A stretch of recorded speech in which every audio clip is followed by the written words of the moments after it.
So how do you become a praying church and not just a church with a prayer ministry? Most churches are organized on a hierarchical model. The flow chart is typically top down.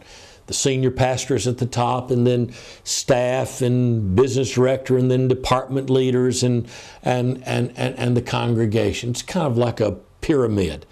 And that's served us well for 50 years or so.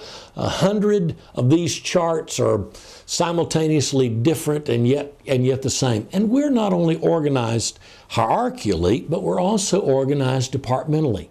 Most of our churches have a senior adult ministry, and we have a youth ministry, and we have a children's ministry.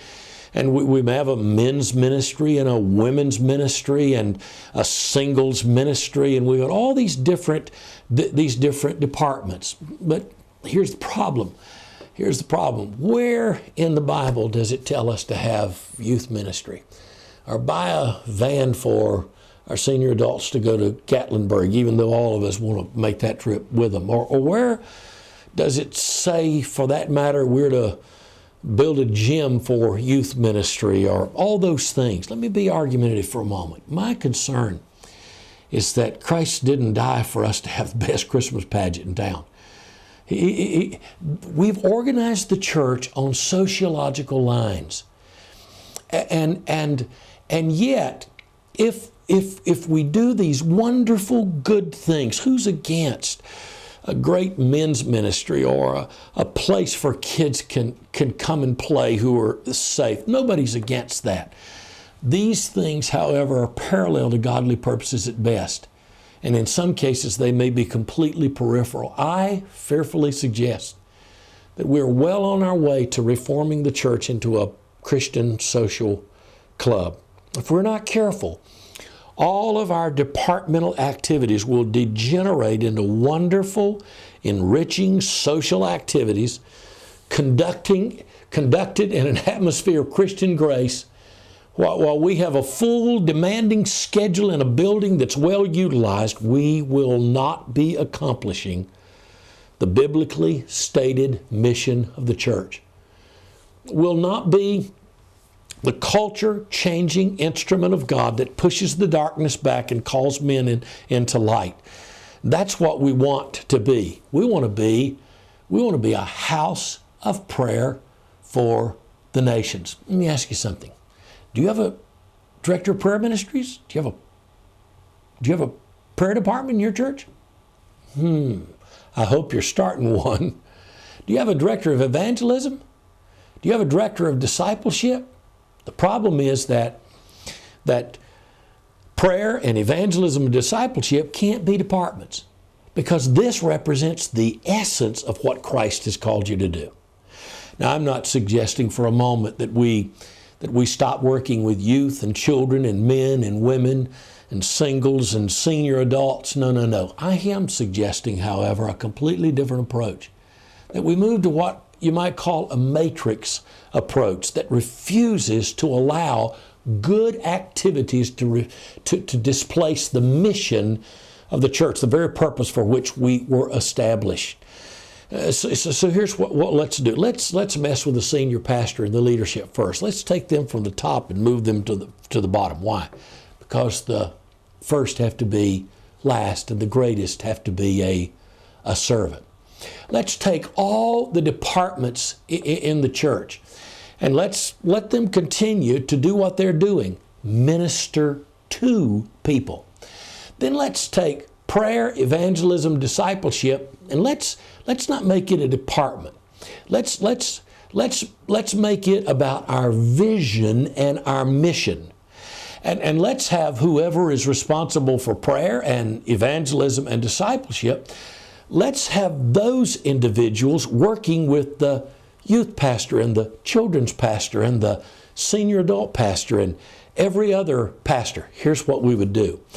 We would then not only minister to people, we would begin to accomplish mission through people. We've emphasized for so long that the church is here to minister to you, that now everybody believes that the church is here to minister to me. No.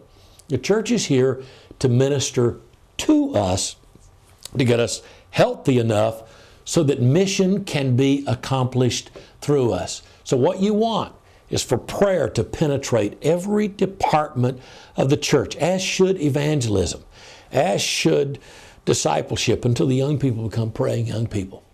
Taught to evangelize, mentoring and discipling others, and the men and the women in all departments of the church. There are different levels of prayer ministry that you want to look at. Crisis, casual approach is not acceptable. Now, what you want to do is you want to become a praying church. If you can, you want to become a praying church with a dedicated prayer room. If you could, you want to become a praying church with a dedicated prayer room, one that has launched an aggressive, balanced prayer process that seeks to engage the whole church in prayer. It's more than a prayer ministry. You may not be able to set aside a room yet, but if you can, you set aside a dedicated room whose purpose is to be used by prayer resources, people coming and going. In some cases, you may be able to have a prayer center where groups come in and use the place for a personal prayer and small group prayer. Some churches can have a 24/7. Rarely can they have that. You want to move as far up this continuum as you can until you begin to touch a city, until you begin to pray not only for the congregation, until you have a prayed for congregation, and until you have a prayed for community and city all around you. You want to change the culture of your entire church in prayer. I'm going to surprise you perhaps, but the process of transforming your church into a house of prayer, not the addition prayer activities. No, this is changing the culture of the church. This will take you 3 to 5 years. Because you're talking about changing personal daily habits. Everybody will be for prayer in the beginning.